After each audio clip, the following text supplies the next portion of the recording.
Jumper, coolest podcast in the world. And today we got the one and only Stevie Williams in here. How you feeling, man? Skater high. Skater high? Came over here through traffic. Oh, okay. Blown on the chopper. I thought you were saying skater high like you were skating all day. Not today. No, not today. But I've been high off skating though lately. You have know been? what I mean? Yeah. In here, in LA or LA. back in LA. Atlanta? Yeah. So you've been getting it in? I've been getting it in. Yeah. That's good to hear. Yeah. Ain't smoking and shit, chilling. Smoking and skating. Smoking, skating, chilling. I hate that when Yeah. people act like they can't skate or can't like do their chosen activity unless they like clean up their life, you know, because Some people can't. right. But I did Snoop podcast. I did see I didn't watch it, but I saw you did it. I didn't smoke, and me and Snoop had a conversation. I'm like, damn, if this nigga Snoop smoking, he got all of these sponsors. Right. You just gotta, you know what I mean, be you, and have a career too. So you know you can't do both. It's weird. It's a double-edged sword. So you didn't smoke on Snoop's shit because you thought some of your sponsors wouldn't be happy about it? Yeah. Really? Mm-hmm. That's too bad because I feel like smoking with Snoop.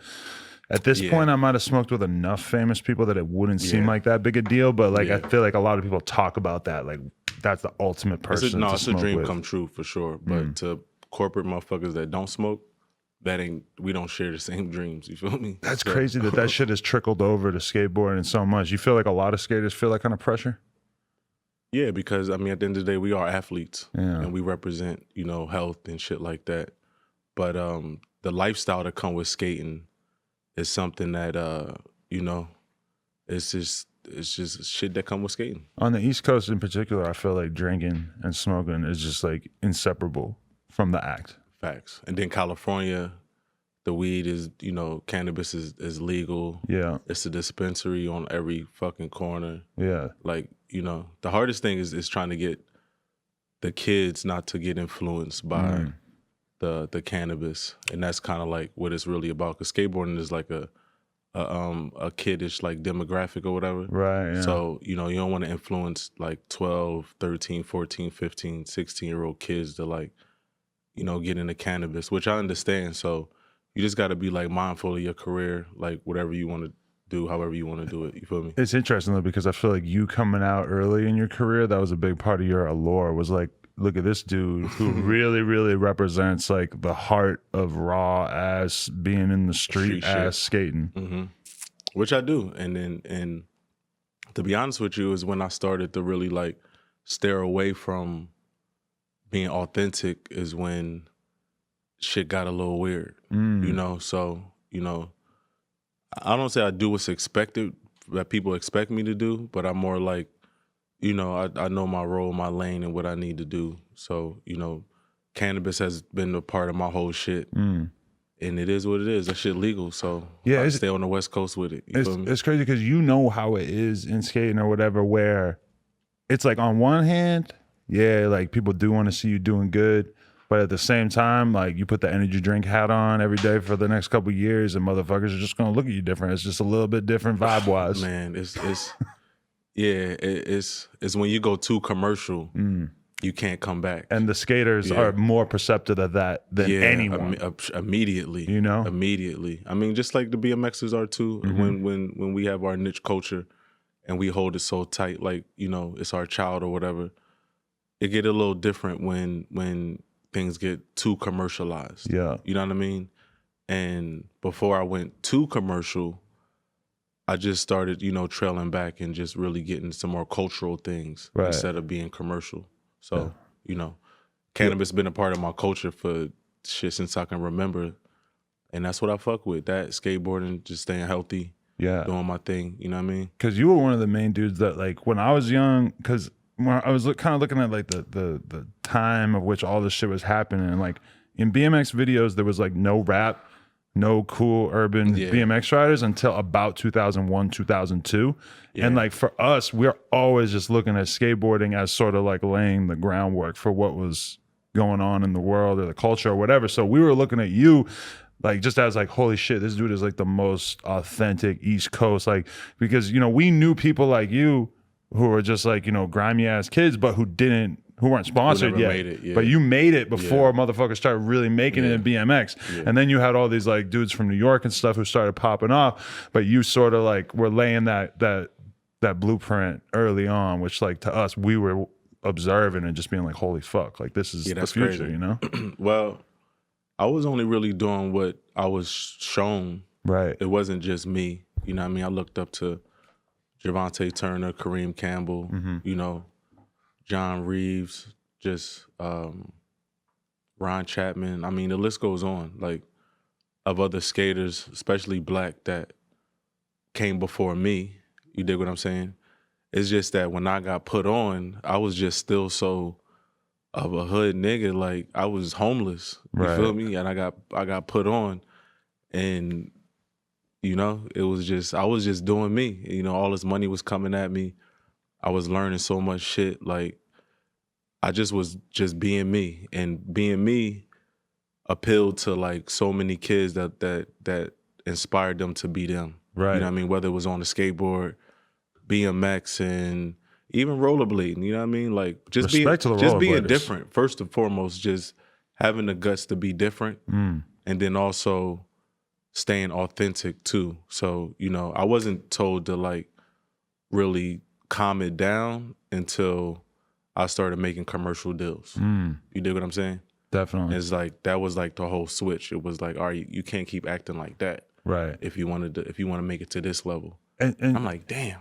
You know what's crazy about that I was actually thinking about and getting ready for this interview is how there's so much shit that 10 plus years ago, shit that was huge in the culture, that when I look back on it now, I look at it in a completely different light. Like the fact that there was this crazy fetishization by all these young ass kids at Antoine when he was really going through shit, that didn't stand out to me as problematic like it does now. Same thing with like a lot of the shit that like we thought that TK throwing up his set and shit like that in videos was so hard.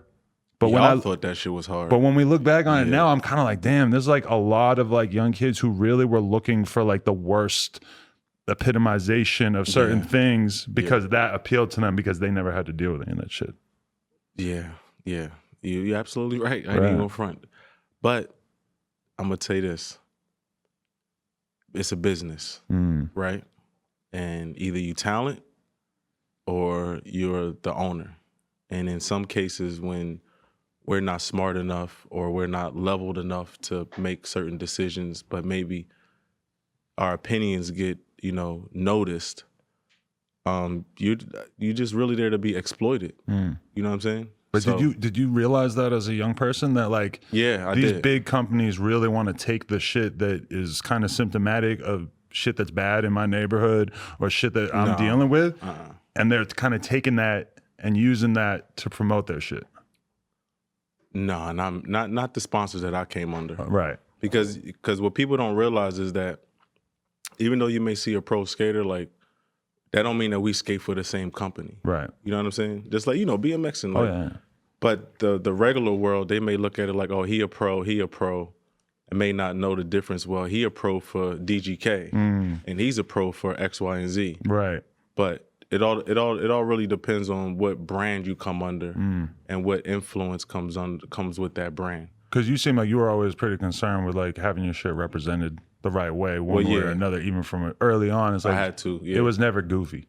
No, because I'm telling you, I went straight from homeless to nobody fucking with me, right, to the best of the best fucking with me. And it was only because of my talent. It had nothing to do with my reputation, because my reputation was shot. Right. But it took great people like Josh Kalis, a Kareem Campbell, a Rob Dyrdek, a Tony Hawk to actually give me like one-on-one conversations.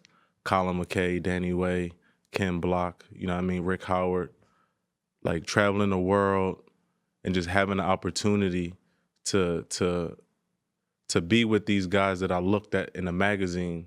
And one day I was like, damn, I'm never gonna be like these dudes. Right. And then like a year or two later, like I'm on tour with these dudes. You feel me? Yeah. So the appreciation, the gratification that comes with me being like, you know, appreciative, I ain't even gonna front. I told them, look, I'm not gonna act like this wild nigga. Y'all know me, how I used to be. I'm gonna really like take this shit serious. What had given you that bad image? Was it just the idea that you were like stealing bikes or just being Just kind of grimy? you know, just being a kid. You know, just being a kid. And when you're young, you don't realize that shit's gonna kind of add up reputation wise. Yeah. I mean, some kids may not know, like, okay, well, this is cool for the moment, and then I can get popularity off of it, but it's a short run. You know what I'm saying? Definitely. Like, so you could build your whole reputation up, and then it take one stupid move to mess it all up. Right. You feel me? Like, I had about 5, 6, 7 different moves that was just, I knew my career was over. Right. But my talent actually proven me wrong, my own self wrong. So I promised, you know, people in the industry that gave me the shot that I would, you know, do the right thing. And they gave me the right information, and I did things as they told me. And whoever comes under my brand, as far as DGK or whatever companies that I'm a part of, they actually get like good information as well, because that's my job. Keenan Milton, like a lot of people I've been on the road with as a young kid just really gave me the right information, and I took it like, all right, I'm not gonna be this wild ass like hood nigga. I'm gonna actually be smart and see how far this can take me and my mom out the hood. Right. And the shit worked. Like, I ain't even gonna hold you. There's a clip in one of these YouTube profile pieces that's kind of older that I was watching about you, where you're talking about how you felt like your career was just fucked, and then you just like were at this manual pad, and you just were like, this is it. Like, this is how I'm gonna fucking save my career right now. And then it was just actual grind of like really just working your ass off, and like that to me is like super motivational, because anytime I ever,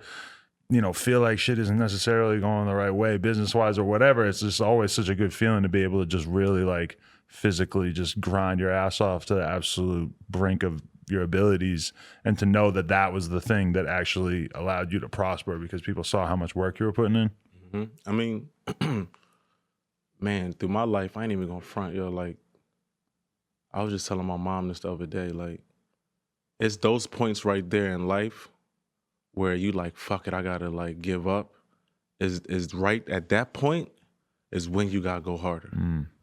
Straight up. It's hard as fuck to do, but right at that point when you wanna just say, fuck it, I give up, I can't do it no more, you gotta do it. You gotta do it. And if those who know what I'm talking about, they know what I'm talking about. You feel me? And that's just what it is, because you can do 75% of the work and give up, and then the next nigga come along and do 25% of the work and get all the glory. You feel me? And I didn't been in that situation plenty of times, but I mean, it is what it is. It's life, yo. Right. You know what I mean? Things come around, you know, you see it, you peep it. You know what I'm saying? Stay true to who you is, for real. And, you know, if you that authentic, you know, you'll get what you deserve. You feel me? You just got to do it the right way. Right. No shortcuts, you know, no cheat codes. You just got to put it in. And you will get what you deserve. You feel me? Yeah. Straight up. That's a crazy feeling, just knowing that there's that connection between the work put in and what you can get out of it. And that could be the thing that saves you when it comes down to it, when your back's really up against the wall. That is what's going to save you. That and failure. Yeah. And being willing to fail over and over. Nobody wants to fail. I mean, I ain't gonna front. That shit is thrown around so like loosely on memes and shit like that, where niggas ain't really trying to fail like that. Right. You feel me? Everybody want to be a winner, but like, you know, it's your test. You feel me? That test is can you get hit and get knocked down, and can you get up? Yeah. Hit this motherfucker back harder. Skating is like the definitive thing where you just have to fail really quickly and briefly, but then you just get up and keep going. Like you're gonna have to fail hundreds of times to get most tricks, you know? The best thing about skateboarding is failures. Because it teaches you that mentality that you need to be successful in life. It's like how bad you want it. Because skateboarding actually give you some type of drive in life, you know, because you connect with what you want to do and you get it done. I can't speak for everybody, but for those that understand how to manifest their own destiny, how to think of a trick and all night and then go and try it the next day, and applying that same type of formula to life when it comes to your work ethics, your responsibilities, your priorities, and things like that. You know what I mean? I think almost everybody who starts out skating, riding BMX, etc., and then ends up like accomplishing other things in their life is able to look at that. Like for me, 100%. Like, you know, I couldn't do a manual, and then I stared at the fucking cracks in the yard until I could manual a couple blocks, and that was like, I didn't know what it was like to work hard at something that I didn't know how to do and learn how to do it and then get good at it. Yeah. Like I literally did not have anything like that in my whole life. Yeah. And then that, like within that year, I was using that mentality for all kinds of other shit. Oh, there's a girl in school that you like that you don't feel like you're good enough for. Yeah. You got to just fucking figure shit for it, out and go talk to her. You Yeah. suck at school. You got to like actually work hard if you want to do well in school. Like, and it's crazy because I'm sure there were people telling me that my whole life, and somehow it didn't really kick in until it was something that I chose to do myself. I mean, I was laughed at by, you know, skateboarding and shit, and now I look at it like, damn, I can't even believe I used to get laughed at for riding a skateboard. Right? You feel me? Like, how did y'all not know this was dope? Even back then. Well, it's just, yeah. I mean, so many boundaries been broken, and I was having a conversation with my man about this earlier. The hurdles and brick walls that you run into trying to get things done. You know what I'm saying? And a lot of hurdles have been jumping over. A lot of walls have been broken, and there's a lot more that can still happen. But for the most part, it's like you just gotta just kind of go for what you believe in. You know what I'm saying? And for those that believe in really what they want to do and they get stopped, they become like martyrs. You feel what I'm saying? People that really like die for what they believe in. People that really put their career, put their beliefs on the line, and just really just like be that authentic. You know what I mean? That's really not around anymore. You know, it's so much like fluff going on that it's kind of hard to filter out what's really authentic. So I would just be me, and that's like the best person I could possibly be. Like, you feel what I'm saying? Whether it's on the skateboard, off the skateboard, being a dad, jumping hurdles, breaking through walls again, like that's just what I think life is about. You know what I mean? Like if you really get a chance to see the vision of what you want to do and nobody else like sees it, then fuck it, go for it. You know what I mean? It might be, you know, some challenges, but if you make it, then you get the big piece of the cake. Yeah. And niggas can't get mad at you for walking away with the glory or the big piece of the cake, because if you jumped that hurdle or you busted through that wall and it worked, then yeah, you deserve everything for that, yo. Did you deal with that feeling of like, I don't, you know, it has to be kind of a weird feeling when you're the person who comes up out of the scene, and it was an amazing scene at that time. You're the dude who's actually getting the you know, the covers and the money and all this kind of stuff. Like, do you feel weird about all your peers at that point, especially because you're coming from such a, you know, people don't understand what Love Park was like at that time. It's like fucking Lord of the Flies or some shit, just straight it's called savage. Yeah, you know, I'm it's just I'm all from a these fucked up boys. Place. Yeah, like people know they know where I'm from. It is what it is. I don't need to even keep repeating the shit. But there's a word in the term for me. It is. It's called survivor's remorse. Okay. You understand what I'm saying? I fought through that a lot. A lot of people probably fought through that too when you come from the crabs in the barrel and get selected to be, you know, different and learn things. And sometimes you wish your niggas was there with you. Sometimes you around people that, you know, you have to force yourself to relate to, adapt to, you know, and the higher you get in these other like realms or whatever, you get to lose touch with, you know, where you came from, or people get to tend to like think that you forgot or whatever the case may be. And, you know, despite all of the like the glitz and the glamour and shit like that, like emotionally, a lot of that shit really do hurt because you can't bring everybody with you. Right. And sometimes I miss the days at Love Park. Sometimes I miss hanging out with my niggas that we wasn't doing shit, but just doing what we needed to do. You feel me? Right. And I got snatched out of that because I did have a career.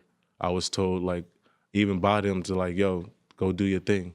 But, you know, it's like, do I want to still be there, or do I want to provide for my family, my kids, and things like that? It's like a kind of like a growing up life decision that only really hits you after you spent millions of dollars, had long conversations, traveled the world, been back in the hood. Like, it's just so much different like parameters of life that you have to to swallow, to actually have a good grip on life, to say, okay, well, this is actually what I want to do in my life now. Right. You know, and that's just, you know, charities, you know, reconnecting, you know, just giving back and just being active, being positive, and just showing that, you know, I do care and I love where I come from, and also love what I provide for my kids to where I want to go in my life. You know what I'm saying? Moving forward and shit. Yeah, I had never heard that survivor's remorse term until like a couple of weeks ago watching a movie about the Holocaust, and they were talking about how a lot of the Jews coming back to normal life were sort of stuck with that because they didn't know how to deal with the fact that there had been all this horrible shit that happened, but then they didn't actually get taken out. And there's a weird thing for you too, because it's like, yeah, you're talented, probably more talented than almost all the other skaters out there, but what is that talent? Like, you're not really, like, you can go and you can grind and you can force yourself to like really develop your talent as much as possible, but at the end of the day, having that seed of talent in you, there's a part of it that is just random, that you just happen to be born better at this skateboard than a lot of the people that you are around. And yeah, exactly. And then a lot of people that I grew up around didn't even get to having something they could be passionate about, right? But everybody didn't skate. So it wasn't like, oh, I just grew up around skateboarders and that was my life. Like, Yeah. I grew up in the street, like the whole streets. You feel me? I didn't sell drugs or kill niggas, but I grew up in the street. You feel me? I survived, and it was about 10, 15, 20 of us every day just looking for shit to get into, finding shit, doing shit like kids, skateboarding, rapping, graffiti, you know, just living, you know what I mean? And if it really wasn't for my upbringing, I ain't even gonna front. Like, niggas would be like, yo, why the fuck is you here? Like, you should be skating. Like, yo, you the Jordan of this shit. And I'm sitting on a corner with everybody like, Jordan of this shit. Like, nigga, please. Like, but did you see the future in it? Because nah. when I was growing up, I never knew somebody who was sponsored. I didn't really understand the concept of being pro, so that was totally I understood foreign to it, me. though, and it really wasn't until my man Josh Kalis. But you didn't imagine it could affect you. I never really imagined me making it big just because the amount of like, I don't know. I just wasn't that confident. It seemed in like shit, that though. that happened to people who had it easier, right? Like that for people who maybe their life was a little bit simpler. Well, and if you was white and you skated, then it was easier. But it wasn't really about a racial thing. It was more like, I can't convince black people that this is cool. You dig what I'm saying? Because I dig it, the way we dressed was kind of corny and whatever the case may be. But then when it comes to like the suburbs, it's like, is you wanted there or not? You dig what I'm saying? You got your jocks, you got your cornballs at 7-Eleven, you got your low key like lightweight races. Like, it's weird. It's a balancing act. You feel me? And some people give up. Some people say fuck it. Some people fight. Some people whatever. It's just growing up. We all 11, 12 to 16, 18. Like, who didn't make mistakes? Who didn't try things out in their teenage years? Like, you can't blame really nobody for being who they are, right? Right. But emotionally, when it comes to like being snatched out of that and then say, okay, this is how you got to live right now if you want to survive and be this, you know, money making fucking dude.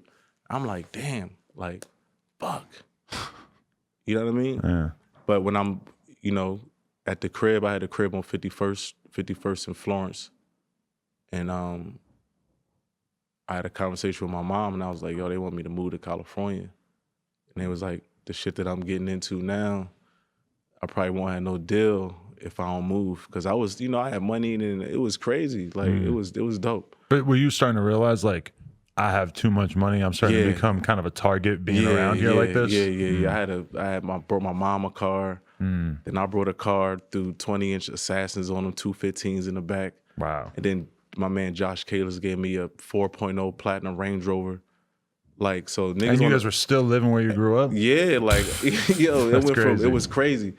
But it was so many people at the house that it wasn't our block, but it was just something like, you know, it was our neighborhood or whatever. Yeah. And then, you know, it really turned up because I had a shoe with DC. And they was like, yo, you're going to make a lot of money. Like, you need to do something. And that's when Dirty came in and helped me with an accountant.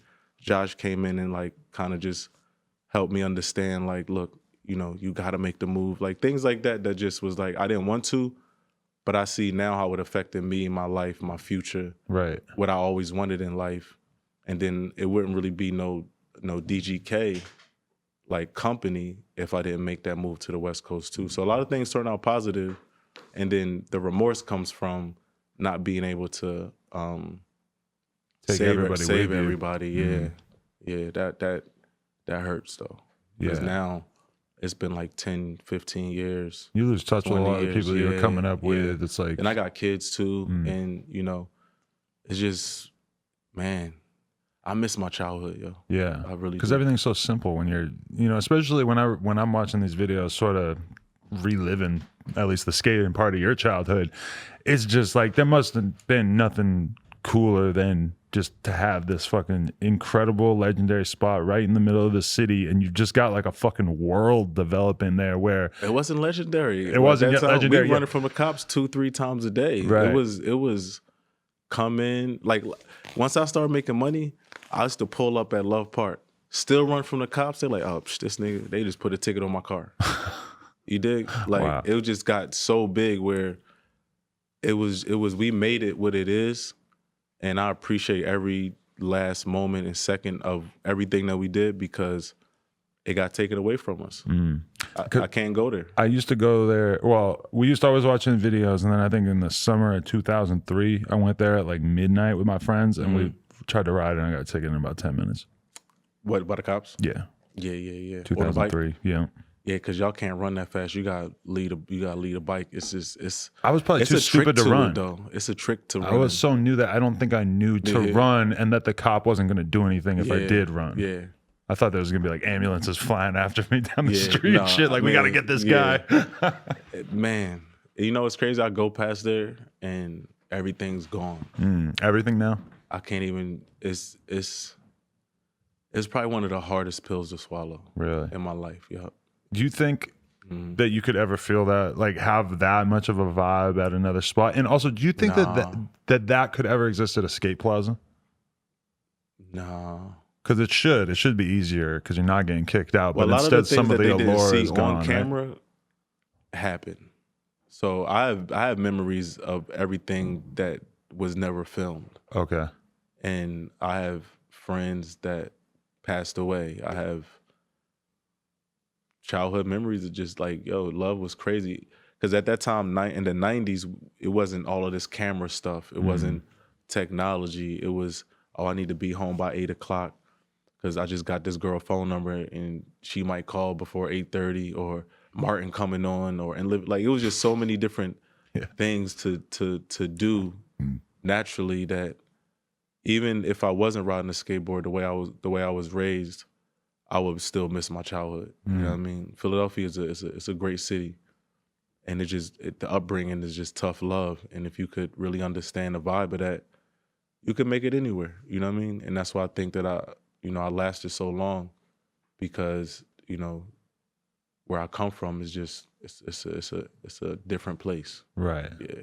Now it's crazy to think that at that point in your life, like, you could just be happy spending a huge amount of your time just out skating. And it's like, as life gets more and more complicated, all of a sudden it becomes like you want to accomplish so much that you couldn't really imagine yourself being happy just chilling in the city all day, every day, right? Are you in that position? Because that's where I'm at. Like, I have to get so much shit done in my mind to be satisfied with that day that I can't really just separate like a big ass chunk of my day to go chill. And when you're 18 or whatever, that's just the name of the game. No, you got kids? No, not yet. There you go. Yeah. It's gonna get worse then, I'm sure. Yeah. So I got 3 kids, you know what I mean? 2 teenagers and a little young one that's just like think he grown. Yeah, okay. And it made me switch my life up on like really what's important, keeping it real and hanging with niggas that I think I like we don't live the same code no more. Like, I don't owe you shit because of what we did back in the day type shit. Like, we all grown. Right. And when that clicked, it was more like, my kids is my little homies. They get all of the information.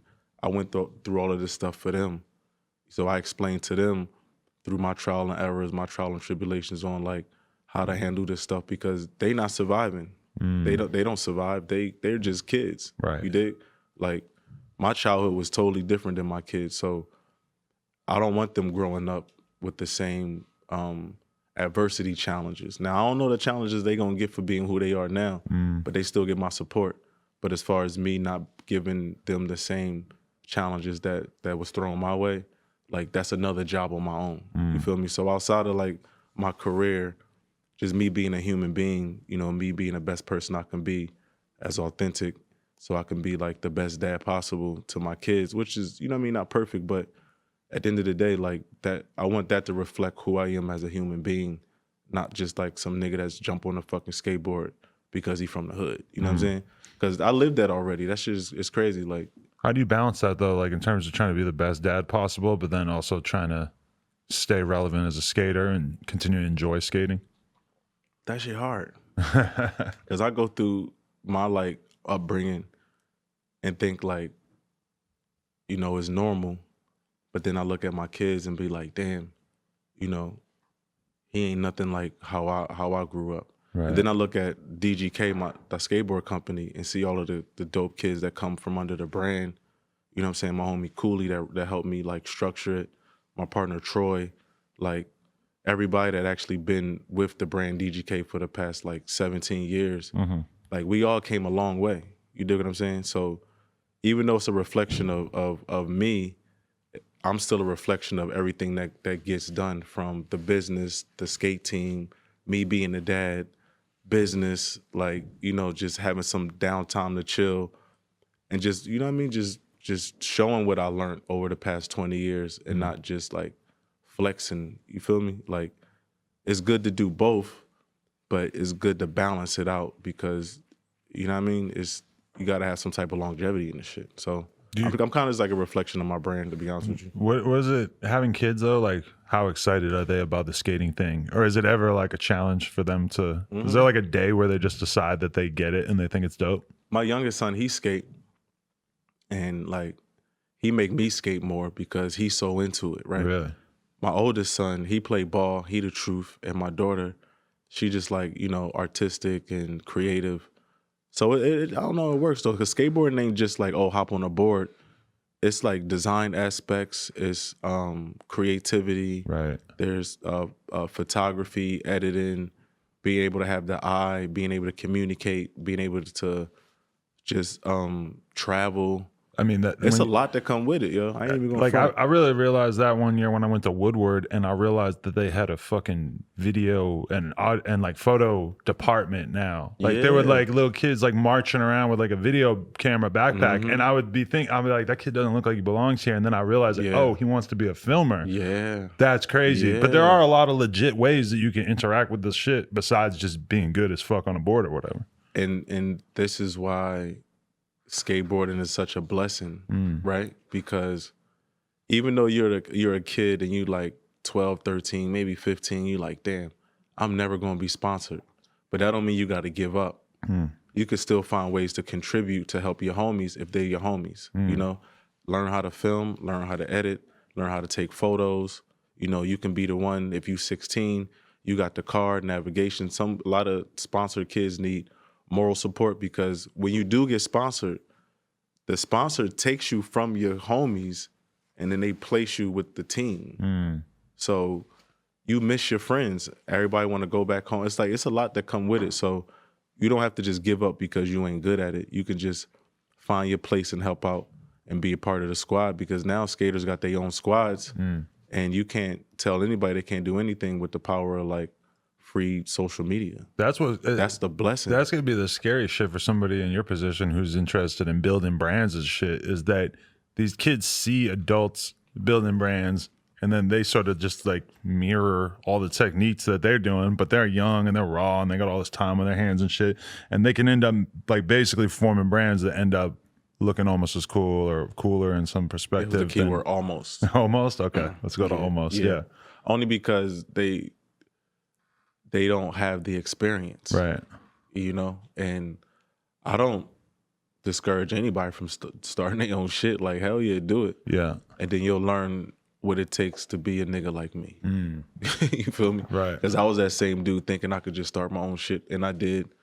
And look, it still took 16, 17 years later, and we still like not at the like point where we think that we can be. Yeah. So it's fun, do it. Instead of you gonna be working at Taco Bell or some shit. Yeah. You feel me? So that's what I tell my kids. I ain't gonna front. Is there one kid who plays ball? Like, was he just always more of like that type of kid who was just more into like team sports and shit? He just didn't fuck with skating. Really? But was that hard for you to accept I love it all? basketball. No, I don't care. No, because what a lot of people don't understand about me is that I love skateboarding and I'm good at it, and I appreciate my gift from God, which is like God-given talent. But I always wanted just to be a dope, fly street nigga. Right. You know what I mean? Like that's what I grew up seeing. That's what my family was. That's what my friends was. And it just so happened that God picked me to ride a skateboard. And before I let that talent go to waste, I did something with it. So people are like, oh, I'm just like a nigga from Philly that just wanted to be fly and dope for me and my family. Right. To have a good reputation and make some money, travel the world, and just do my thing. That's just the type of nigga I am. But it's got to feel good doing the thing that you were passionate about at 15. Whereas, like, I look at people all the time that just like run businesses or they got shit that they invested in, whatever, and they got money and nice cars and shit. And I think it's dope. But if you have to spend all your time sitting in meetings about some bullshit, I did that too. I mean, I did so much that skateboarding was corny for 20 years of my life. Really? 25 years of my life. Corny, like you thought other people thought it was corny when you were a kid? Everybody thought skating was corny, except for my industry that respected the art and the craft of what we do. Right. Which is cool because we get paid and we do our thing.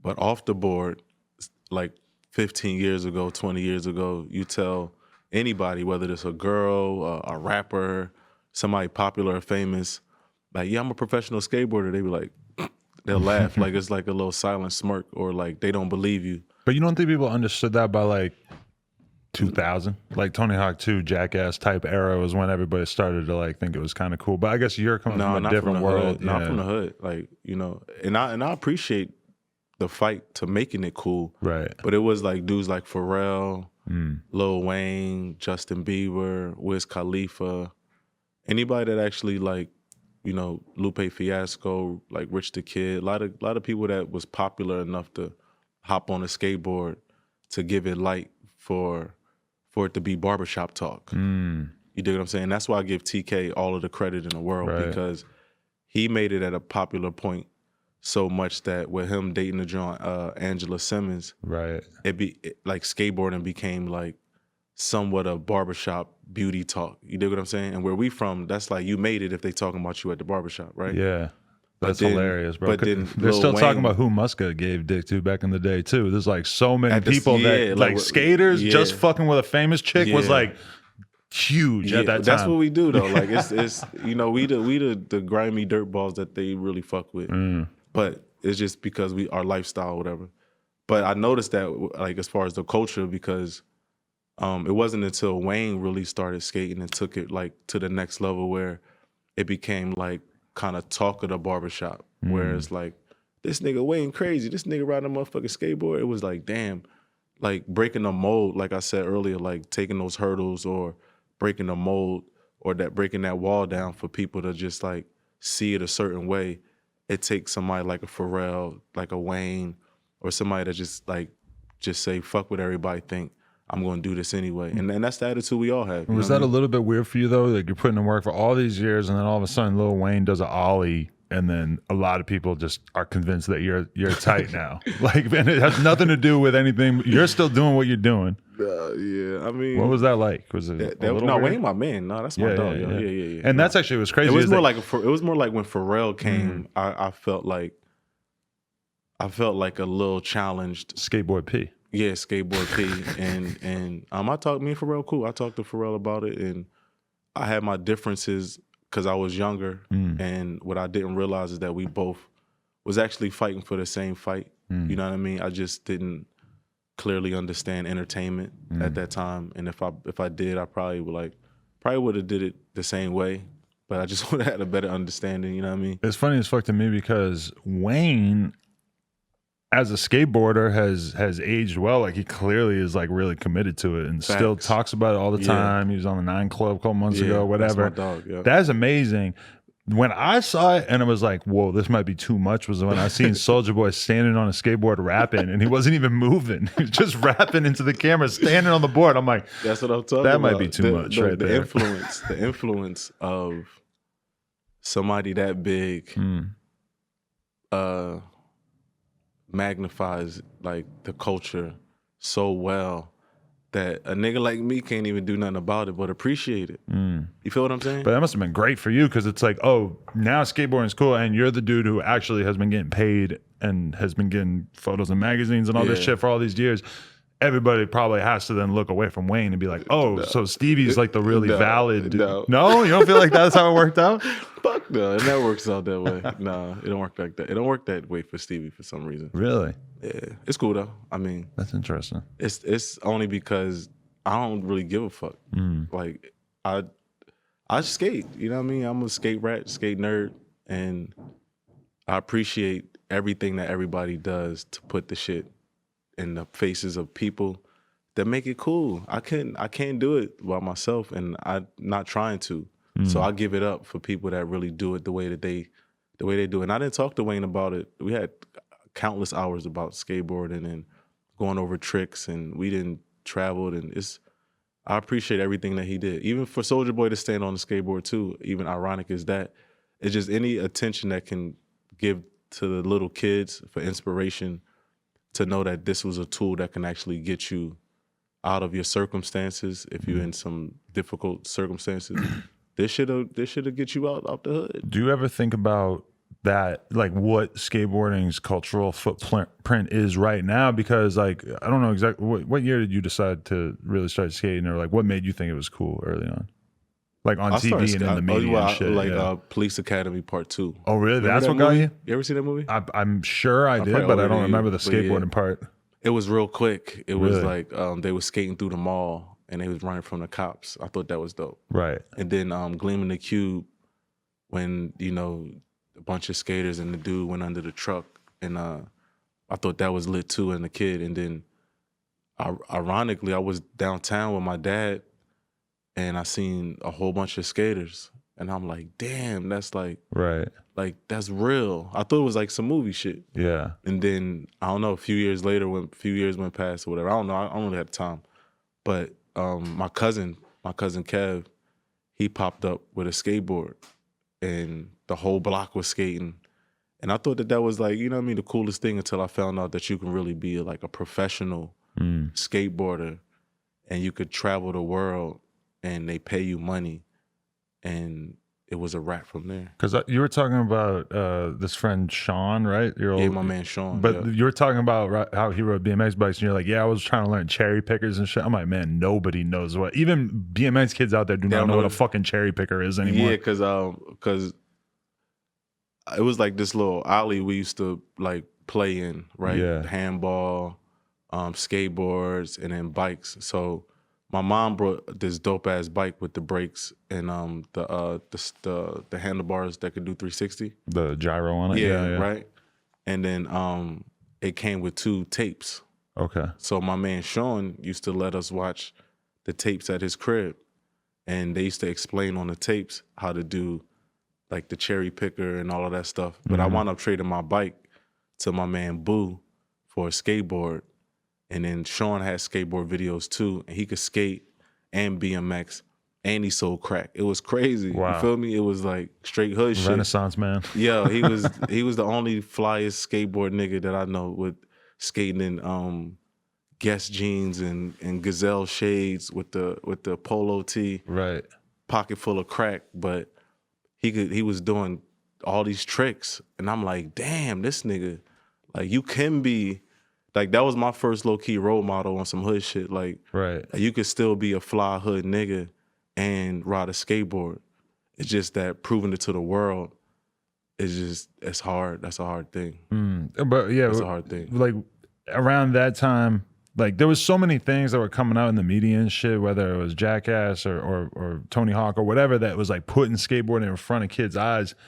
do you sometimes worry about or think about like where skateboarding is at in that regard now? Like if you're just some kid, how much skateboarding do you have being shown to you in the media and shit? Because some of that stuff tends to come and go. You know, some of them have a reality show for a couple of years and it's gone. That's old. Yeah. That's old, bro.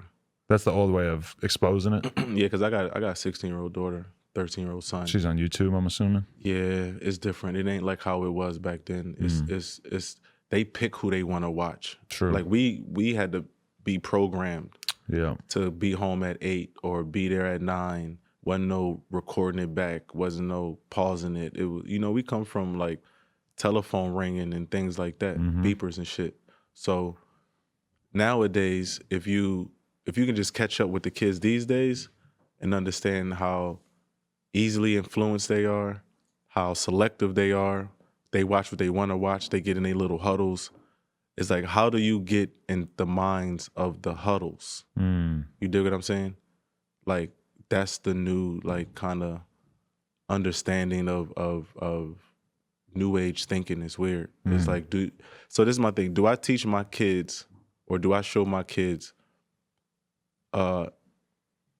industrial way of growing up and working for somebody, or do I teach my kids an entrepreneurial way of growing up and having somebody work for them? How to start a company, that kind That's of thing. immediately what I'm on. Like my son, they know what time it is with me. So you tend to go in that direction, but do you encourage them to go to college and do the kind of things that they might want to do if they're going to just have a normal career? If you want a normal average life, do some normal average shit. I think it's dope to teach them to do both, because it's like, in truth, I'm sure you could agree that a huge percentage of people are not built for the shit that you've been through in terms of business.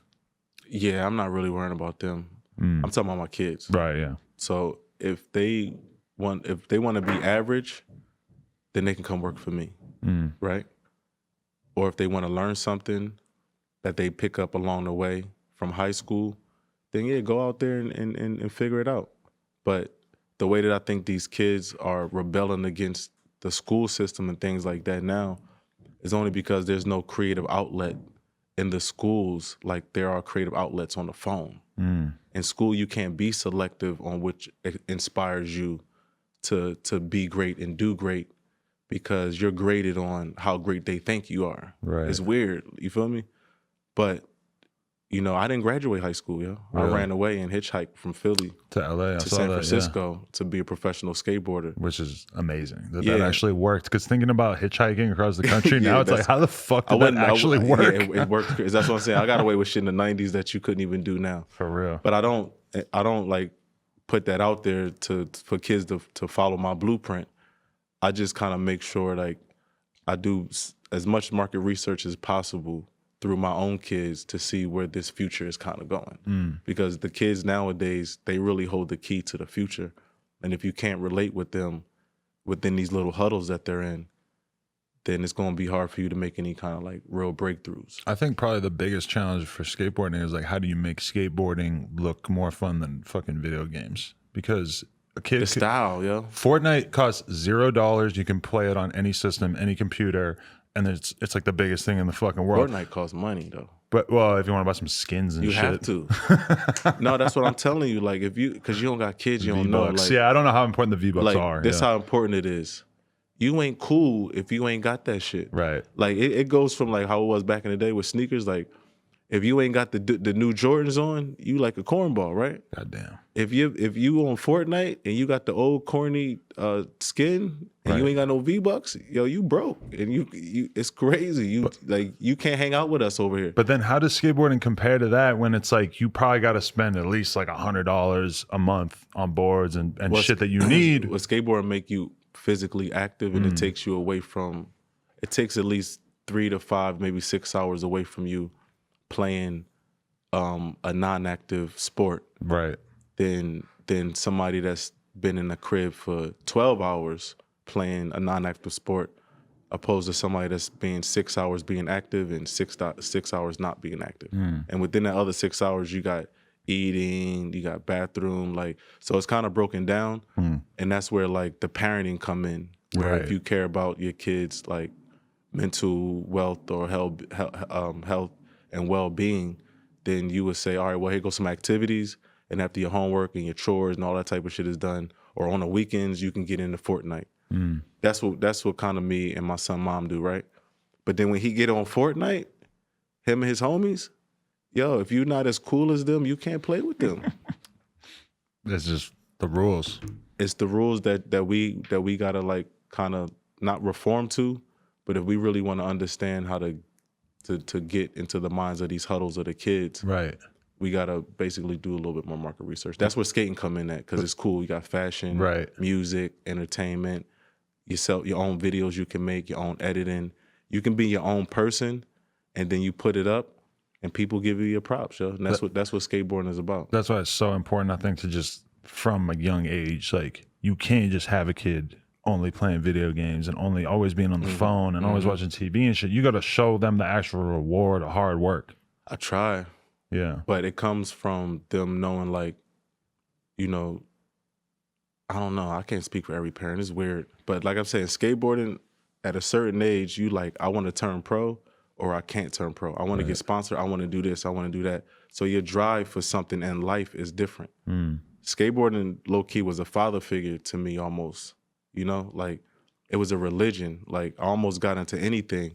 And when I got into skateboarding, that was the only thing that I could do I felt like I could do for the rest of my life. Like I put my faith into this, my sweat into learning how to do these tricks. Like my body is built for what I do for so long, you know? So I really kind of don't really know how to do anything else other than to be a human being, travel, communicate, you know what I mean? Be positive, just be the best person I can be. But when it comes to skating, man, that shit brought all types of beautiful things to my life that not once can I complain about any hardships. Like there's been way more blessings that I've gotten off of skateboarding than there's been hardships, yo.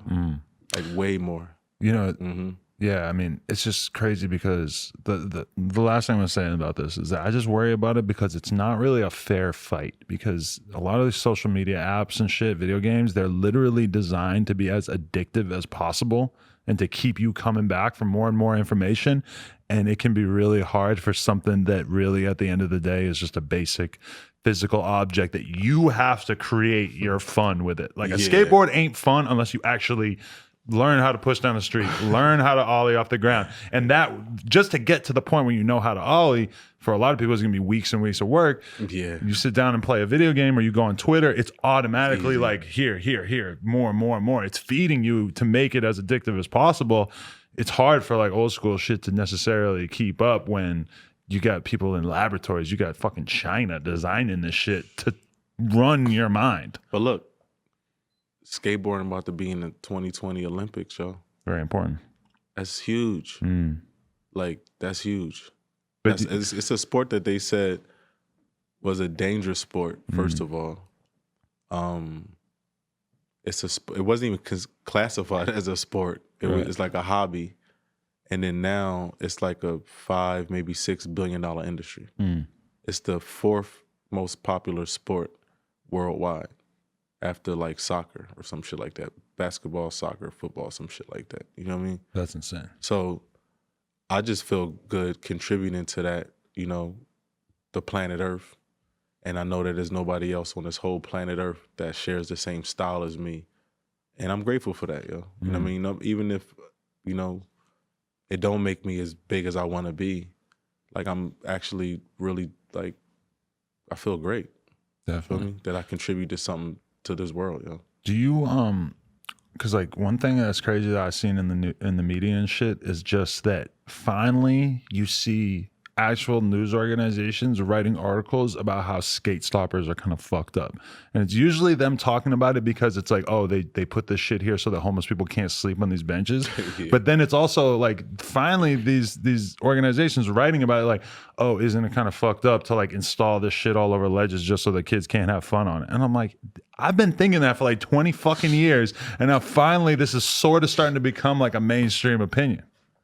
Well, that's what I'm saying. Let's see what happens after the 2020 Olympics, because it might be cool for us to skate on a property. I don't know. It's a different I attitude. hope I'm, you know what I mean? Ain't too old to be out there really like living back in that Right. glory. Like, I can't believe this is possible type shit. I mean, the part of the problem though is that a place like Love is like, all right, that shit's gone though. it's Adam. so out in the open that it's like there's mad people in there and shit. So I get them saying you can't be there, but dude, build another version of that on the other part of, you know, down the street, whatever. Just like, to me, having basketball courts and shit But and I'ma tell not you having this, skate parks is one of the it's reasons evil. why Philly didn't help save Love Park is because at that time when we had a black mayor, nobody believed that black kids rode a skateboard. Really? Yeah.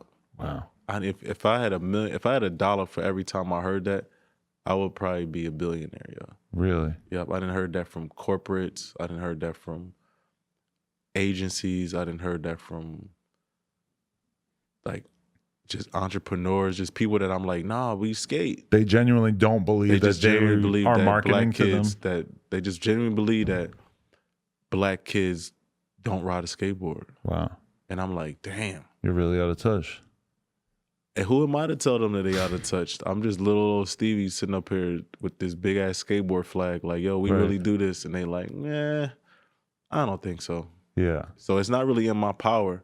But if somebody that was huge was like, yeah, you know, black people skate, then it'd probably be a little bit different. And that's why I give people their props, like Wayne, Pharrell, Rich the Kid, Lupe, you know what I mean? Like, the door keep getting pushed until somebody believes that there's a fighting chance that these black kids that come from the same circumstances that we all do, they fuck with skating and they damn near the best in the world. Yeah. It's just there's nobody there helping them. You know what I mean? It's just exploiting them, or, you know, just hopefully they could get it done and understand the tools that they have, because everybody can't skate for DGK. And it goes back to like me basically not being able to save everybody. You know what I mean? So I just hope that one day that shit is just be commercialized for urban. It would be nice. It's not just black. It's just people Right. don't believe that urban kids ride a skateboard. Every hood should have a dope ass skate plaza. Man, every project should. I mean, I go to so many hoods and see so many abandoned basketball courts, so many abandoned tennis courts. Like, who the fuck play tennis? No disrespect to Serena and Venus and everybody. That's But you doing already their got thing. the tennis court. Give us some ledges. But like, we have a program at DGK called Saved by Skateboarding, right? So we do go to underprivileged neighborhoods and some of them do have skate parks. Right. And we go there and we give out skateboards in the hood. We might do, you know, a giveaway, a DJ, a best trick, depending on the kids that's really in the hood. But we really go inside like crazy neighborhoods and fuck with the community on some skate shit, yo. Me and my man Cooley, the skate team, DGK, Saved by Skateboarding, like, we done been in like the hoods in Brazil, the hoods in LA, we in my hood in Philly, the hoods in DC, Atlanta, like, we really like do it, the hoods in Chicago, and we can't do it all, but we do still contribute, because it wasn't just me that did this fight. It's like, it's a whole squad of us. It ain't, I just a good representative of the fight, of the culture, but for the most part, like, it's so many of us that really just beating down the door that we just try to do it the best way we can with some integrity and shit. You know what I mean? Definitely. Yeah, it ain't no antics and shit involved. That's why you ain't never really see me on those type of shows, or like, I'm not really into that. Like, I'm really just on some street shit, and if niggas can respect it, they do. If not, niggas, we keep it pushing. Well, you ever think about that? How you being in like a more respectful, respectable, chill, family type of period in your life, you're happy, your state of mind is great, but it's like you doing some foolish shit. If you had a bad night out drinking and you yelled at somebody and somebody got it on their iPhone, that would get you way more attention in the media and shit than the fact that you're living this super positive life that you're really happy with. Yeah, I don't do that. It's not tempting. No, I mean, because it ain't really no point. Yeah. You feel me? I come from an era where, like, it don't like numbers don't really, like, it ain't really about numbers for me. I like my followers and my fans, don't get me wrong, but I did all of this shit before there was likes and comments. And before I get caught up in what I really think people think of me, I just know what I did for the culture and how solid I stand for what I believe in. If niggas don't want to fuck with me on that, that's cool. You know what I'm saying? I'm not the whistleblower, but if you ask me some questions, you may get an honest answer, whether you like it or not.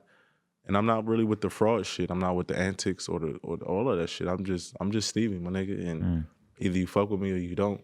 I mean, know what I mean? You adapted well towards getting to this point in your life from where you were at, which is kind of like the really fascinating thing to observe about you is just like how you've had this transformation and managed to. That shit was hard. Yeah, right. It's hard making that transformation. Like I talk to my mom about it a lot because she like a major backbone to me. And she gave me these words when I was like, I got in trouble at like 12 or some shit.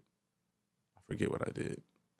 But she was like, look, nigga, it's only 2 rules to life. And if you don't follow these 2 rules, you gonna fuck up. And I'm like, all right, whatever. What is it? And I'm gonna tell you, like I tell everybody, the 2 rules to life is never sweat the small stuff and everything is small. You feel me? Mm-hmm. So my mom, she helps me with a lot of strength and challenges and breakthroughs. So does my family, my friends. And those are the ones that I could rely on when shit get like heavy decision-making wise, because sometimes I want to do it for me. Sometimes I need to do it for the culture. I got to share myself, whatever the case may be. But I try to just do it for the right thing, just in case a good moment comes, a nigga want to be prepared. You feel me? Like mentally, physically, spiritually, and then also like charitable too, because, my run could be over, but that don't mean that I can't help another million motherfuckers get busy. And we talking about around the world. Like I travel the world doing this, so it's fun. You know what I mean? It's like, damn, we can go to other countries, different neighborhoods, and see and get the respect and the love. Then that shit is better than getting some numbers on Instagram, my nigga. Like you gotta really feel this shit. You gotta see what we be doing. So like it's really kids that don't have shit that be like, damn, can I get a skateboard? And then they out there skating and they giving it they all and they going home and they don't even have shit. It's like that definitely was me. Yeah. But nobody came to my motherfucking neighborhood. Everybody told me like, nigga, what the fuck you doing with that skateboard? Yeah. Like you ain't doing shit with that, nigga. Here go a pack. Or like, nigga, you should be playing basketball. Nigga, why you ain't rapping? It's like, nah, I'm actually good at this shit. Nigga's like, the fuck you mean you good at riding a fucking toy? Get the fuck out of here. But it's popping though. But it kind of occurs to me that as hard as it might have been for you, because there wasn't really like a system of support or whatever to enable you to be, like to really try to prosper with the skateboarding, that to a young kid now, it is still fucking hard. It's easier probably than it was for you because there's more of an understanding of how you might make a career out of this. Yeah. But it still is like, if you're just a kid with talent, I mean, it's still, no, listen, it's a roll of the dice. It's a look. You can have the skateboard look. Right. And get the girls now. Now for sure, Yeah, shout out for sure. Avril Lavigne, Yeah, she kind of helped with that. Listen. And then rest in peace, my man Dylan Reeder, him too, True. He was so hot that he made all the other skaters hot. Pause. He made some ugly niggas hot. Ugly motherfuckers walked away with fine ass girls. I mean, it goes back to Christian Hosoi and Tony Alva and just being rock stars and just carefree lifestyle, whatever. But the culture has shifted so well in our favor that only thing you can do is just have fun with it. You know what I mean? I don't need to sit in crazy like board meetings like I used to explain to corporate motherfuckers like that skateboarding in inner cities is a necessity for growth and for creativity. But they looking at me like, if you don't go skate, I'm like, damn. So I mean, I got paid a lot of money to do my thing, and I'm very appreciative. So right, it's like, what do I do? Do I, It's a quote that I heard from a movie. I forget who said it. I think it come from Denzel or something like that. But it's like, you gotta play. No, it's not Denzel. I don't know who the fuck it was. But you gotta play the game to change the game. You dig what I'm saying? You gotta do the work, then you can do what the fuck you want to do. That's right. And I spent 20 years doing my job. You dig what I'm saying? For DGK, for a bunch of other brands that, made my career popular worldwide. Shit, I'm happy. You feel me? Now I can actually do things that I want to do that I know that can help the culture in ways that everybody can benefit, not just, you know, me and shit. So that's kind of like what I've been working on and shit. You know what I mean? That's where the Say by Skateboarding come in at. That's where me skating and me just having a good time and then expressing, you know, just joy for real. Like, why not? Shit. Just being able to focus on the shit that actually makes you happy is a gift. Yeah, like I did my job. I done skated for the best companies in the world. You feel me? I done traveled the world about 3-4 times. I got friends all over the world. 3 great kids, 2 great moms, a great mom, a dad. I don't have anything to complain about, dog. That's real. You understand what I'm saying? All that positive stuff aside for just a moment, what made you want to call out Weckingball? Oh man. We couldn't do the whole interview without getting some bullshit. What can I say? I'm gonna say this. This is my thing about this whole situation. I didn't heard and seen him bully so many like dope, positive dudes. Yeah. You dig what I'm saying? Like skaters that just try their hardest to please their fans. Good friends of mine, young bucks of mine in the game, and you know, his name came up a few times from a few good friends. I can't even front. And I'm like, damn, like, this nigga's such a fucking bully.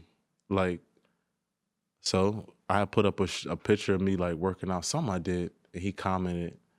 And I just sent him a DM, like, look, bro, like, I'm not even with the shit. Let's not even play those games. And he took it and ran with it. You know what I mean? Like, he took it and ran with it.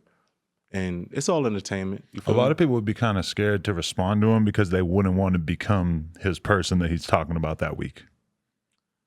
Well, you know, it's just a week. I don't give a fuck about a week. You know, Right. You know what I did in that week, dog? I mean, I don't really know what to say. All I know is that he's popular, but when it comes to people like that, I didn't mind using my platform. I didn't mind being exposed or whatever the case may be by his likings. I actually got more fans off of it, which is dope. So shout out to all of the new fans, whatever. I got some new haters too that popped up, which was pretty cool. It actually put me in a position where I'm like, damn, I'm the underdog now. It's pretty cool. But do you think that his shit is funny from time to time? Like, there's definitely videos I've seen of just people doing tricks sketchy or whatever that I was just sitting there dying laughing at. Yeah. I was watching it the other day with my homie, and he was like, hey, this dude's pretty tight. I'm like, yeah, skateboarding school. I mean, Right. I don't really care. That's the weird thing about him is I've never seen somebody who's pretty good at skating, but also like juiced up, huge, and then is also pretty funny on the internet. Like, that's a weird combination. It's 2020, bro.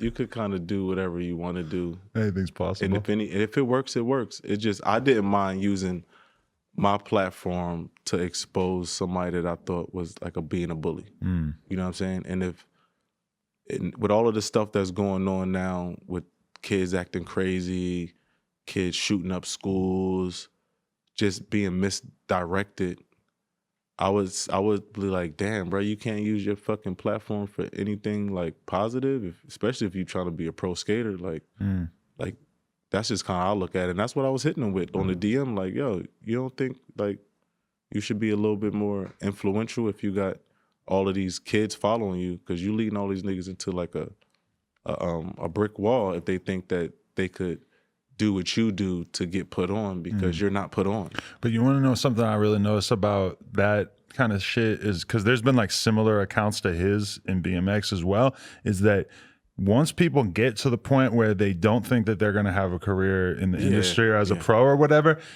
they get kind of salty about the industry and they want to make fun of the industry. So it's like like places form online where people will basically just have that kind of humor because, you know, the truth is that the media, if there's some pro skater who's super goofy, the media are probably gonna be the last ones to point it out because they're probably getting advertising money. This was funny. He had an article in his town. Really? And his town basically said like, you and your homie went to California to try to make it, and your homie made it, and you didn't make it. Really? And now you back home. You know what I mean? I didn't see that article. I understand, that's like, all right, I get it. You know what I mean? Like, I get it. You know what I mean? And I can't even front. Only thing I can really do is tell them thank you for real, because I was bored.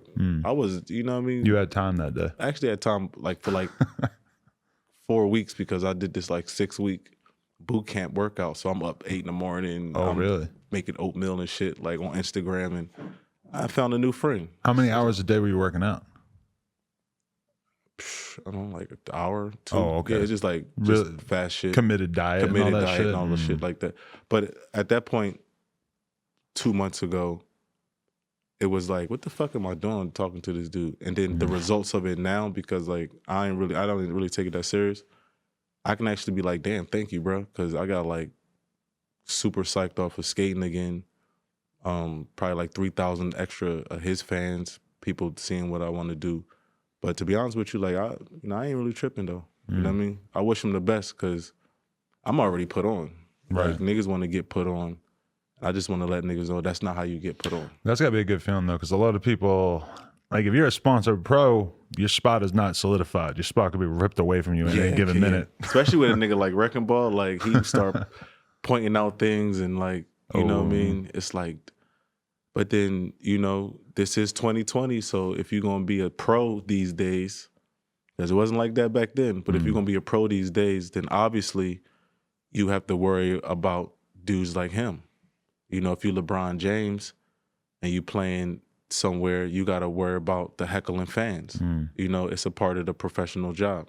Now, are you going to go and smack the shit out of the fan? You can't. They going to, you know, sue you first, and then they going to kick you out the league. Same rules apply with us. Ain't like somebody going to pull up the Wreckingball's house and beat him up. It's just like, look, bro, it's just entertainment, bro. I ain't looking at it like anything other than that. For real, for real. I feel that. Yeah. So in terms of like what your attention is split between right now, in terms of brands, family, everything, like what are your priorities right now? What are all the projects you got on the table? DGK all day, first and foremost. I've been skating a lot, so I'm thinking about actually releasing something. You know what I mean? I got some good legs. That boot camp really like helped me out a lot. The working out will really help you with everything else in life, right? Losing the body fat too was pretty dope, and just getting into like a healthy mood. I got lower back pain. I lost like 30 pounds. I don't know what the fuck it is, but my lower back pain, just as I lose the weight, it just goes away. And that's somebody to tell you. My new thing is really like CBD. I've been into that, and I have a product that I'm about to release. Really? In like 3 weeks. So I can't really mention the name until the trademarks is done. Oh, okay. But it's a dope product from the CBD line. CBD wax? Nope. No? The ledges don't benefit from it? That would be sick though, CBD wax. It just popped in my head. Like, that's got to happen, right? Hey, that's lit though. That's lit. No, let me see. And then not just being a dad, just being positive. It's always DGK for sure. We come up with things to try to make it work for the culture. Skateboarding, mixing it, bridging the gap. The charity stuff, we always doing that. Giving away boards, and like I said, just being the best dad I could possibly be when I have the time, other than if I'm busy. Yeah. You know what I mean? Working and shit. You think it's Atlanta for the time being? Atlanta? You're not going to give up on that at some Never. point, I you love don't think? Atlanta. You're Atlanta's committed to it? Committed. Shout out to Atlanta. No, Atlanta is amazing. That's a fact. So Atlanta helped me out with a lot of my life when I didn't think that black people or urban people really fuck with skating. I was like, fuck it, I'm moving to Atlanta. You feel me? Atlanta fucks with black people doing anything.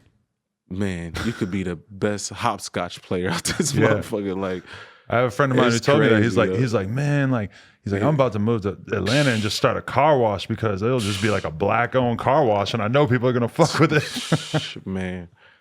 man, hey, I love Atlanta. That's a beautiful thing, right there. I love Atlanta. I love Los Angeles too. I love my city, Philadelphia. You dig what I'm saying? But for the most part, like, just being, I learned over the years, just being solid and having some integrity with what I try to do and what I stand for, and just relax. That's what I'm on. I'll be relaxing. The quality of life. Smoking weed, watching LeBron and AD kick some ass and shit like that. Sixers. I'll be chilling. I try to do everything that I didn't have time to do when I had a career. So now I just be kind of like just taking my time. I'm not in a rush for shit. I ain't rushing for nobody.